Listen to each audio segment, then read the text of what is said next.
मोदी जी हम लोगों को क्यों मना किया है पेट्रोल डीजल कम यूज करने के लिए, लेकिन खुद जा रहा है यूएई में मीटिंग करने के लिए।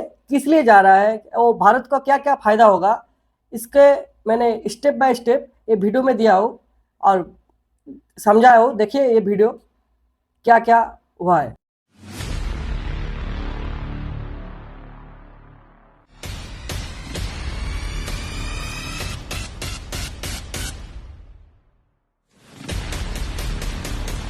वो सारे ज्ञानी जो मोदी जी को समझा रहे थे कि आप दूसरों को पेट्रोल यूज करने को मना कर रहे हो बट खुद इंडिया के बाहर जा रहे हो, वो आज सारे चुप हो गए। क्योंकि एक दिन की जो उन्होंने यूएई की ट्रिप ली, वहां पर जो डील हुई है ना, वो हम सबके लिए समझना जरूरी है। $5 बिलियन का इंडिया में इन्वेस्टमेंट करेंगे, वो एक पार्ट है, साइड में रख दीजिए उसे।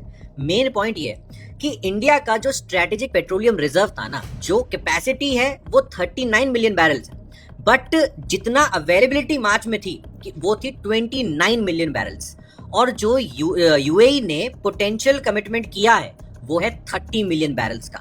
मतलब सिंपल है, जितना हमारे पास स्ट्रेटेजिक रिजर्व था पेट्रोलियम का, उतना ही वो कमिट कर चुके हैं यूएई की। भाई कि हम आपको इतना पोटेंशियल कमिटमेंट दे रहे हैं कि जो आपका विशाखापट्टनम का रिजर्व है, जो एक ओडिशा में बनाएंगे, और सबसे मेन फुजाइरा पोर्ट जो यूएई में है, ये एक बहुत ही आगे की सोच है कि भाई वहीं पे रिजर्व कर दो कि आप हमारा ऑयल वहां पर रखा है, हमें लेना होगा, हम वहां से मंगा लेंगे। और फुजाइरा पोर्ट पर ही क्यों?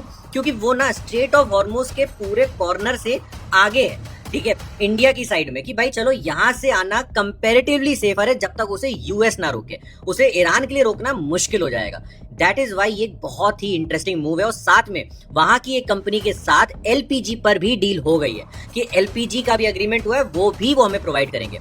और इसमें थोड़ा ध्यान से समझिए, ये ना जियोपॉलिटिक्स में कोई किसी का सगा नहीं होता, except to a certain extent Russia. क्योंकि रशिया ने सीधा बोला कि देखो अभी भी आपके ऊपर कोई भी लिमिटेशन हो, हम आपको ऑयल देते रहेंगे। उनका उसमें फायदा है, ये मानने वाली बात है। पर उसके बाद भी वो आज चाहे तो उनके ऑयल की डिमांड बहुत है, वो कहीं और भी बेच सकते हैं, बट वो इंडिया से अपनी दोस्ती बिल्कुल कमांड बना के रखेंगे और इंडिया भी उनसे बना के रखेगा। बट यहाँ पे ना यूएई का बड़ा इंटरेस्टिंग फैक्टर है।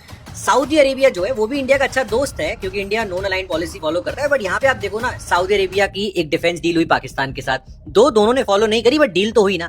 बट उसके बाद सऊदी अरेबिया यूएस के बहुत ज्यादा क्लोज है, ठीक है, बट यूएई और सऊदी अरेबिया के बीच में धीरे धीरे डिस्टेंस बन रहा था। और इंडिया का डायस्पोरा यूएई में बहुत ज्यादा है, दुबई वगैरह में बहुत ज्यादा है, और उसी का अब फायदा उठाया है इंडिया ने कि अब यूएई के साथ हम ऐसी डील बनाएं। और इसमें आगे बढ़ के सबसे बेनिफिशियल बात यह रहेगी कि कोई भी ऑयल की और एलपीजी की टेंशन आती है तो वो जो पोटेंशियल रिजर्व बनाने की यूएई ने बात करी, उसे यूज किया जा सकेगा और इंडिया में ऑयल प्राइसिंग ज्यादा नहीं बढ़ पाएगी। खैर, ये बातें फार लेफ्ट को समझ नहीं आएगी, उनको यही समझ में आएगा जो deputy chief minister of Karnataka ने बोला कि अरे देखिए, ये तो ट्रैजिक सिचुएशन में देश आके खड़ा हुआ है, हम तो नहीं करेंगे भाई, गोल्ड क्यों कम खरीदे कोई इंसान खरीदना, पेट्रोल क्यों कम करे, ये थोड़ी बनता है, देश स्ट्रैटेजिक सिचुएशन में हमें क्या पड़ी है ना।